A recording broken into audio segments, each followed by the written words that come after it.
God, I swore this thing was just clean 2 weeks ago. Let's fix that. All right, that's better. What's going on, guys? Robert with Texas Host RC coming back at you with another video. This is going to be a different one, though. If you've seen my previous videos, you know that I'm into the crawlers. You know, we go rock crawling. We got great spots around here where I'm at in California. Knights Ferry being the main stomping grounds, and you know, rock crawlers have kind of just been my thing. But we're going to change it up today. Just want to blame one guy, Aaron. If you're watching this, it's all your fault, bro. But we had back in October at our local hobby shop an RC Lowrider event. I'm already giving you a little clip of what it is.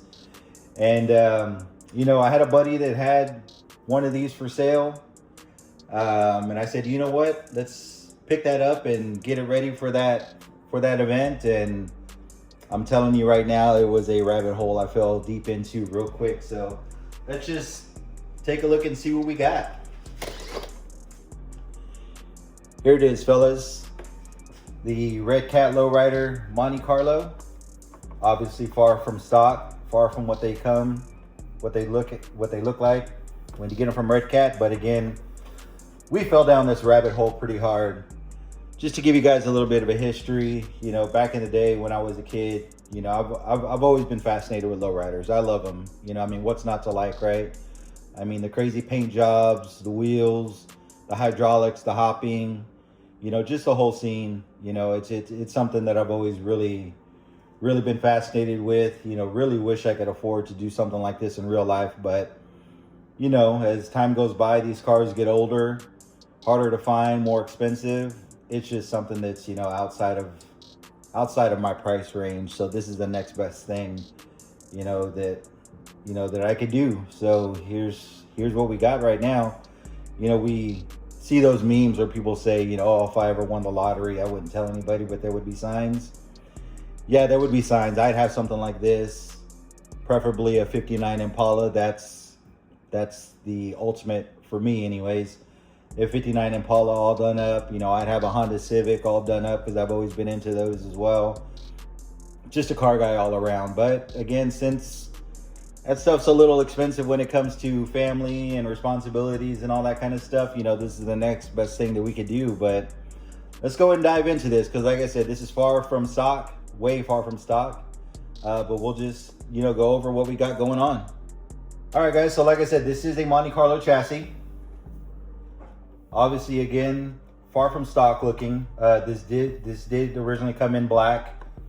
I know a lot of people, they see the black Monte Carlo, they go training day, blah, blah, blah. But I wanted to go something really wild with it. So just starting on the outside of it, obviously it is black, but I can't paint, at least not this well. There are some amazing painters out there. Again, going down this rabbit hole, you know, I was stuck on Instagram for a while, looking at, you know, other people's work, other people's projects, and man, there are some talented guys that can do patterns and the candies and all that kind of stuff on these bodies, you know, that have the capabilities of painting that. I'm not that talented, unfortunately. I mean, I would love to be, you know, but I'm just not that talented. So what I went ahead and did is I went with, shout out to Monster Graphics. He provides this vinyl wrap that goes, you know, over and looks really good. It's kind of hard to see in camera, but there is some flake in that. And like I said, for it being a wrap, it's really nice. Like I said, I like it. I know for some people it's a little bit much, but you know, it's a little gaudy, but for me, hey, I love it. I love the way that it looks. Going with all the chrome trim, chrome engraved trim. That was from Kenny's and Chrome. Engraved trim around the back, the bumpers, all that good stuff, you know, just to give it a little more custom look. Wheels and tires. These are Jeffries version 2 with the chrome and gold. Really nice, really nice. The stock wheels are okay for what they are. But of course you have to go with something that looks a little bit nicer, and you know, Jeffries is the man to go to, honestly. Let me go ahead and pull the body off, and we could show you what we're looking at as far as suspension and electronics. All right, guys, so actually before we get into the chassis and electronics, let me show you my interior. For those of you that are familiar with Redcat, with the lowriders, you know, they do provide somewhat of an interior, right? It's usually pretty shallow. They kind of compensate for the transmission and the motor, which is pretty bulky. But, you know, with some creativity, you can get around that. So what I did is I took the original interior, I cut out the whole middle section. I still have the dash. I still have the dash portion here, which you can see. We kept that. But from there on back, I cut it all out. And what I did is I used styrene. I've used styrene with my crawlers to build interiors and other components. You just use some styrene just to drop it out, you know, drop it down. So that way we can make a little bit more realistic custom interior.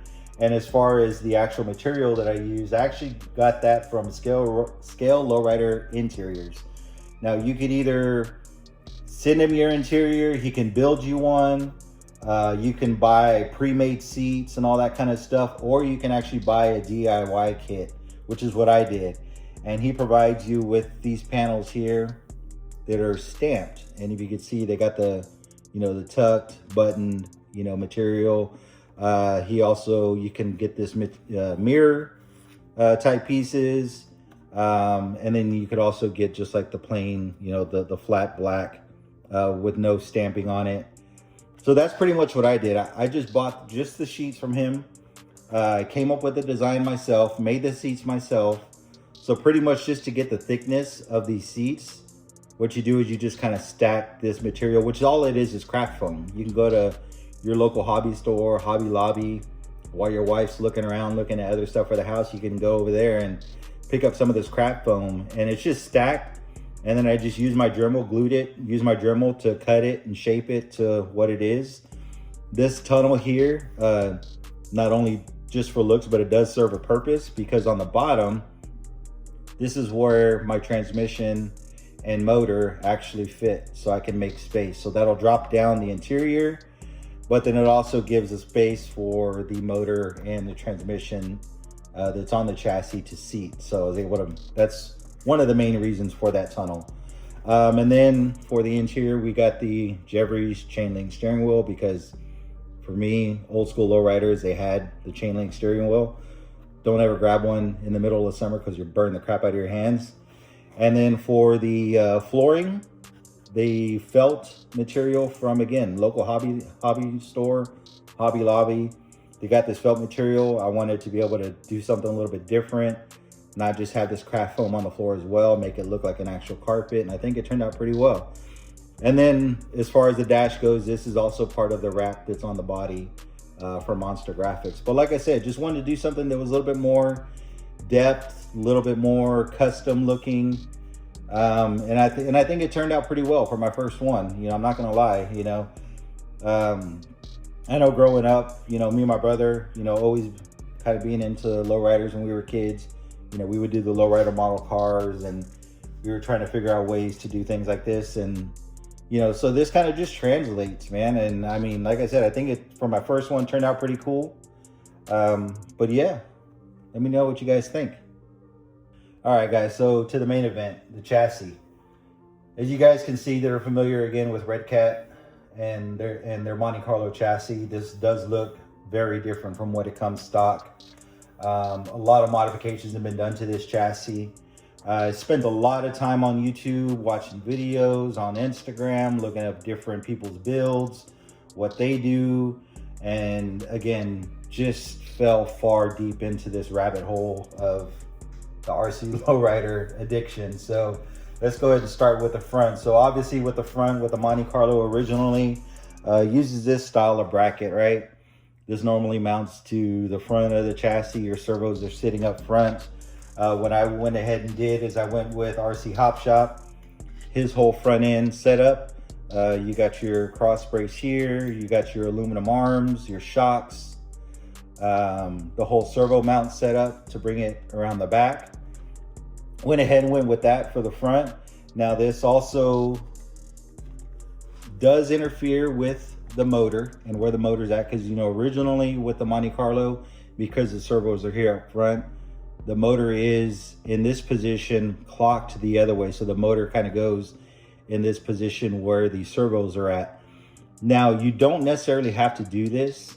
You can keep the transmission in the front, but what you got to do is you take the transmission out. The output shaft is typically facing, well, what would be, so this would be flipped this way, right?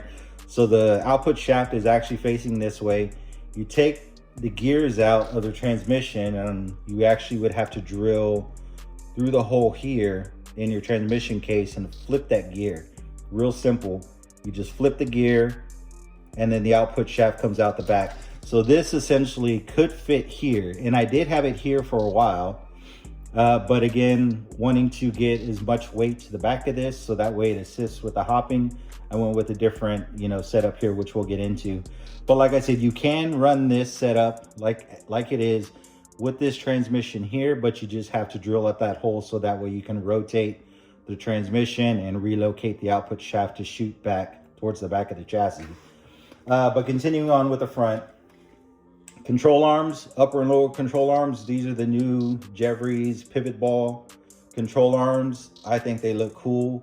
They just definitely add more of that scale realism to the lowrider, chassis, because obviously with real lowriders, upper control arms, lower control arms are on a pivot ball, which that's pretty much what this setup does. And honestly, it's held up pretty well. I'm running 12 volts of power, into this when it's hopping, and they do great. Servos, running 2 Jeffries super pump servos up in the front.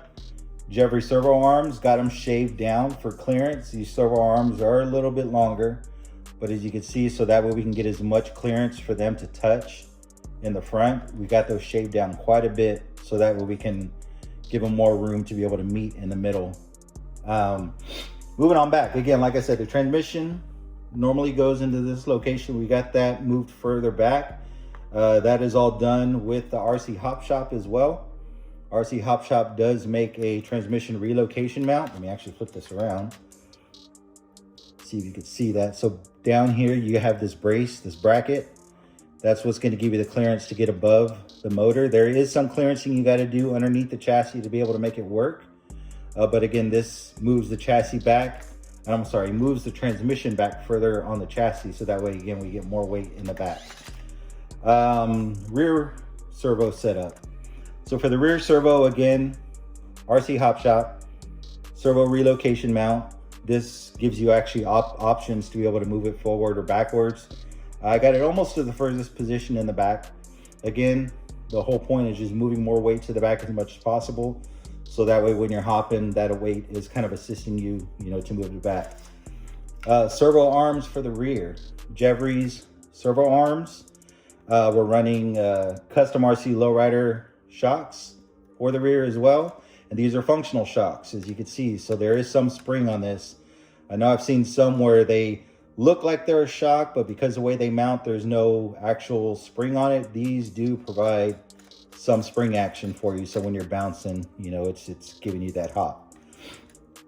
Continuing on with electronics, we are running the Hobbywing 1080 brushed V2 ESC. Just a stock steering servo. Haven't upgraded that yet. I have had the original one that I had in here go out, but we're just ran the stock one as it is. Let's see. So BEC, I am running this Jeffries selectable output voltage BEC. You could either run it, what is it, like 6, 9, and 12 or something like that. I forgot. It says it on there. But what I did for this, for the BEC, so if you go on Jeffries' YouTube page or Instagram page, he did a mod to where he added a little switch. This is just a on 3-pole position switch. What you do is you mount a servo wire, just solder a servo wire to this switch, run it up into the BEC. I don't know if you could see that. Let me see. You run it into the BEC, into the 9 and 12 volt position on that BEC. So what you could do is manually, in this instance, I know he does make one that you could actually function with a remote, you could use this switch and go from 9 volts to 12 volts. It's really cool, you know, if you're just cruising and you're just doing little, you know, street hopping. You can switch it to 9 and just street hop. If you're wanting to show up and show out, you know, with the buddies and do some crazy hops, switch it over to that 12 volt and it'll give you that 12 volt, you know, to your servos. And like I said, it's a really cool mod, really simple to do. And again, it makes it selectable. All right, so let's get underneath the car, underneath the chassis. So underneath the chassis, as you can see, not running your stock links. What I went with is the RC Hop Shop high lockup trailing arms. This pretty much replaces your stock links in the stock link position. You have extended links, and then you have this bracket here for your lower links and this bracket here for your upper links. Now, what I did is, he does say that this link setup does fit on the Monte Carlo chassis rails with modifications. After some reading and, you know, watching YouTube videos, I've seen guys do is they take the Impala chassis rail, all this right here, the Impala chassis rail, and you can actually use that to make your chassis more rigid.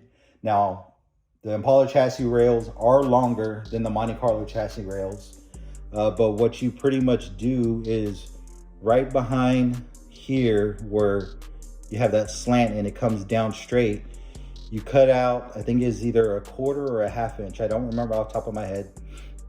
Cut out that part of your chassis rail. Of course, my cuts aren't the best, sorry.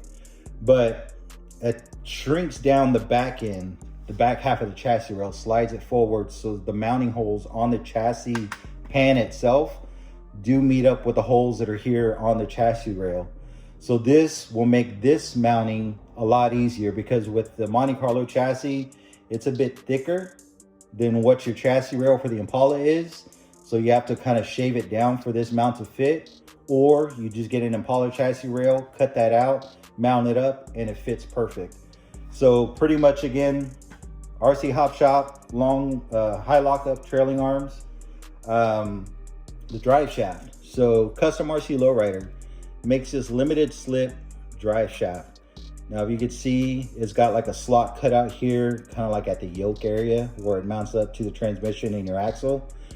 You can see there's a screw there with a nut, and there's a cutout. So you got like that limited slip where kind of like causing a neutral.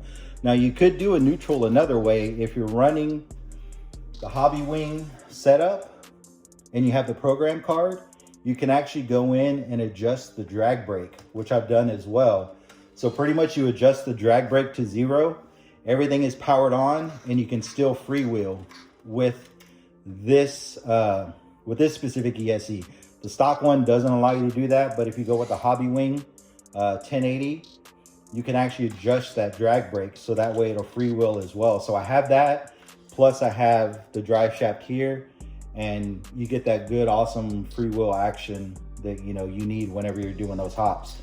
For anybody that's new, if you don't have some type of freewheel when you're doing the hops, your drivetrain is pretty much fighting your chassis and not allowing you to get the full, the full hop motion, because you typically got to have your wheels free rolling to be able to get that hop for it to kick back. So if you don't do either one of those mods, your chassis is going to fight you, and you're not going to be able to get that hop action that you really want to see.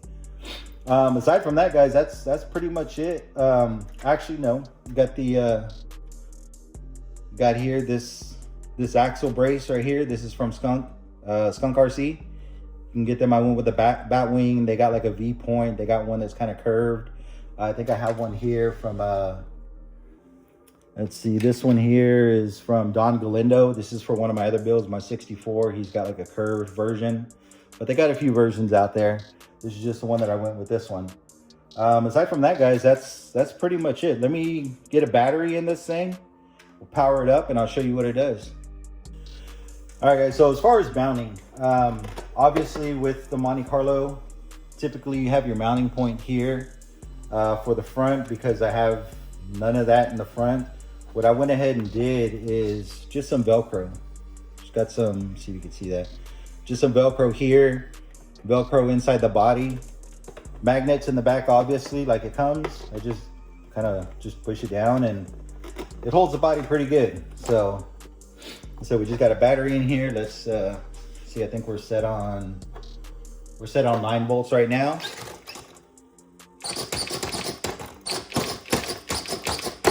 That's 9 volts. Let's switch it to 12.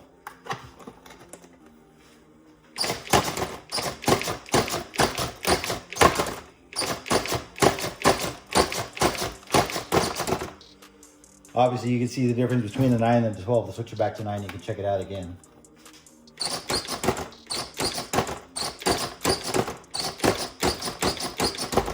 Nine, 12. Let's switch it back to 12. Like I said, it's a really cool mod. You know, really simple to do. You know, you could switch it on the fly. Just a little switch. I have mine set right here. You just switch it. Like I said, you don't have to constantly run that 12 volts on those servos. Pretty awesome. I love it. Get some 3-wheel action. Let's get some 3-wheel on this one. Look at that. That's so awesome. I mean, shoot, I remember messing with the Lowrider model cars back in the day. I don't know if some of you guys are old enough to remember, but it was just a little motor in the front with some fishing string, and you had to make your little own brackets for the wheels, your own axles, and you'd pop that little fishing string and it would do that. But man, we've come a long way, huh? Look at that. I love it. The kid in me is just so happy. It's awesome. But yeah, guys, so again, that's pretty much it. You know, I hope you guys enjoyed the video. If you guys have any questions, you know, hit me up. Like I said, I've fallen deep down this rabbit hole on these lowriders. I'm still new to it. I'm still new to the game. There's still a lot of things that I'm learning. But again, if you have any questions, hit me up. Let me know. I can do a further breakdown, whatever you guys want to see. But until next time, guys, peace.